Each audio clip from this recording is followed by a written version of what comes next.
Les êtres humains ont besoin d'oxygène et de pression d'air afin de vivre.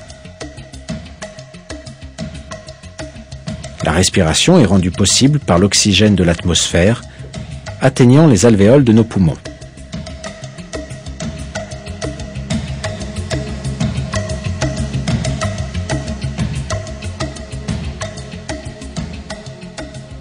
Quand l'altitude augmente, cependant, la pression atmosphérique diminue au fur et à mesure que l'atmosphère s'amincit.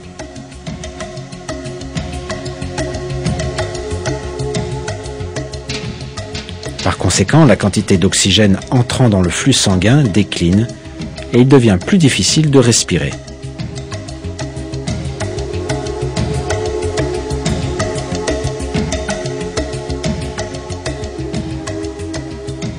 Quand les alvéoles se rétrécissent et se contractent, nous avons l'impression que nous ne pouvons plus respirer.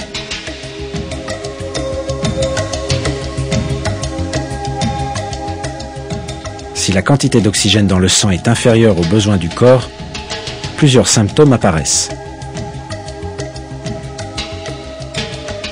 Une fatigue extrême, des maux de tête, des vertiges, des nausées et une perte des facultés de jugement. Quand une certaine altitude est atteinte, il devient finalement impossible à un être humain de respirer. C'est pourquoi nous avons besoin de bouteilles d'oxygène et de vêtements spéciaux afin de survivre à de telles altitudes. À 5000-7500 mètres au-dessus du niveau de la mer, on peut s'évanouir et tomber dans le coma à cause des difficultés de respirer.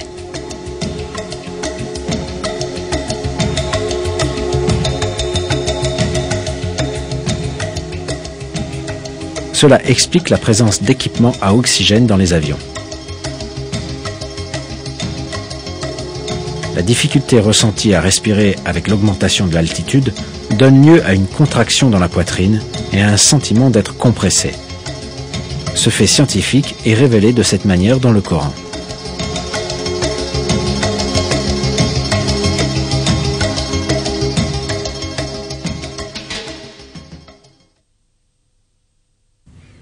Et puis, quiconque Dieu veut guider, il lui ouvre la poitrine à l'islam. Et quiconque il veut égarer, il rend sa poitrine étroite et gênée, comme s'il s'efforçait de monter au ciel. Ainsi Dieu inflige sa punition à ceux qui ne croient pas.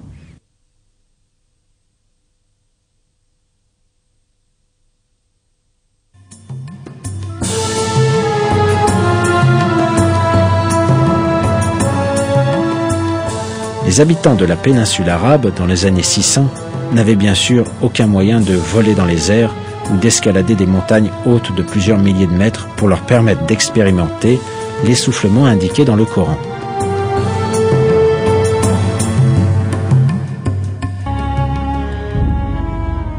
Pourtant, cette information a été donnée aux musulmans dans notre écriture sainte, le Coran, une clarification de toute chose.